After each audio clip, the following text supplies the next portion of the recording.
Brahmamudi serial ఈరోజు ఎపిసోడ్లో లాయర్లతో రేఖ meeting నిర్వహిస్తుంది. ఇందులో సంతకం అందరి ముందు పెట్టించాలని, దాన్ని వీడియో తీసుకుని భవిష్యత్తులో ప్రూఫ్ కింద వాడుకోవచ్చని ఓ లాయర్ చెబుతాడు. రేఖను ఎదిరించే ధైర్యం ఎవరూ చేయరులేండి అని భ్రమరాంబ అంటుంది. ఇంతలో రేఖకు శ్యామ్ అనే అతను కాల్ చేసి తమ రిపోర్టర్ నుంచి ఓ ఇన్ఫర్మేషన్ వచ్చిందని, మీ ఇంట్లో నుంచి ఒకరు కాల్ చేసి ఇందుతో బలవంతంగా సంతకం పెట్టించుకుంటున్నారని, ఇందుకు మీడియా అంతా సపోర్ట్ చేయాలని కోరారు. ఈ న్యూస్ అన్ని ఛానల్స్కు వెళ్ళిపోయింది. నేను ప్రెసిడెంట్ కాబట్టి అందరూ నాకు కాల్ చేసి అడుగుతున్నారు. ఒక్కసారి ఈ విషయం పబ్లిక్ అయిందంటే ఎవరు ఏం చేయలేరు అని అతను చెబుతాడు. నేను ఈ విషయాన్ని హ్యాండిల్ చేస్తాను. రిపోర్టర్స్ను మీరు ఆపండి. అందుకు రిటర్న్గా మీకు పెద్ద స్కేల్లో గిఫ్ట్ అందుతుందని రేఖ చెబుతుంది. ఇందుతో బలవంతంగా సంతకం పెట్టిస్తున్నామని మీడియాకు లీక్ చేశారట అని చెప్పి అపర్ణపై కోప్పడుతుంది రేఖ.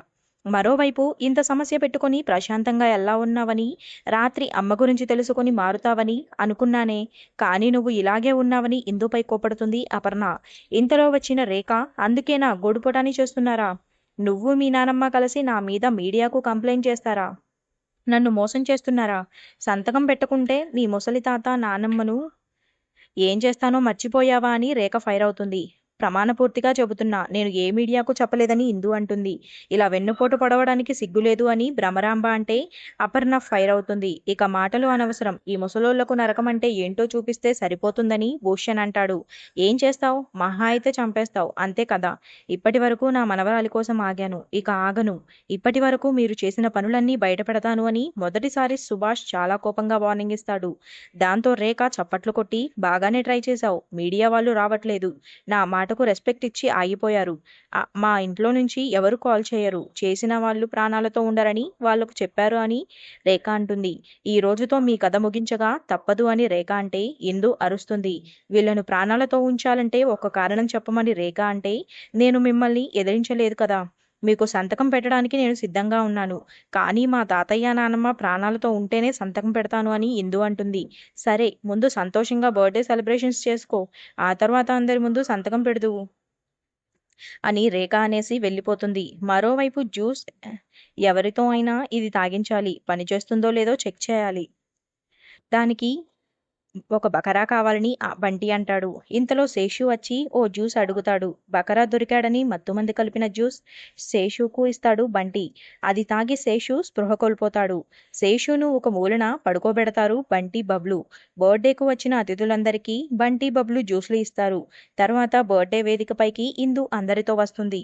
మనిద్దరి జీవితాలు ఒకే చోట మొదలయ్యాయి. నీ వాళ్లను నువ్వు, నా వాళ్లను నేను కోల్పోయాం.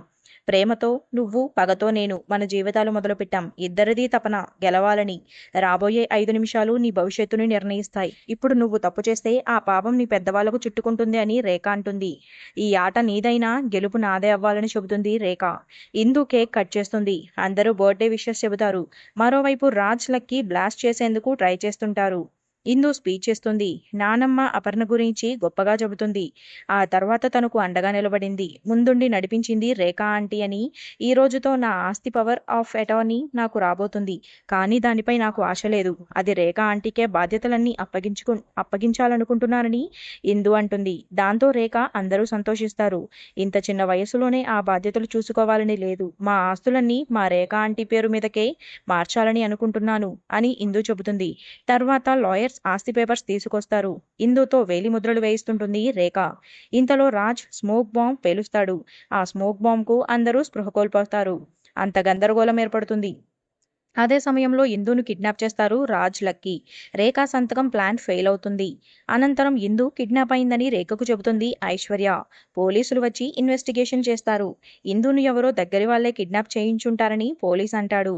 ఐశ్వర్య తెగ టెన్షన్ పడిపోతుంటుంది. అక్కడితో నేటి బ్రహ్మముడి ఎపిసోడ్ ముగుస్తుంది.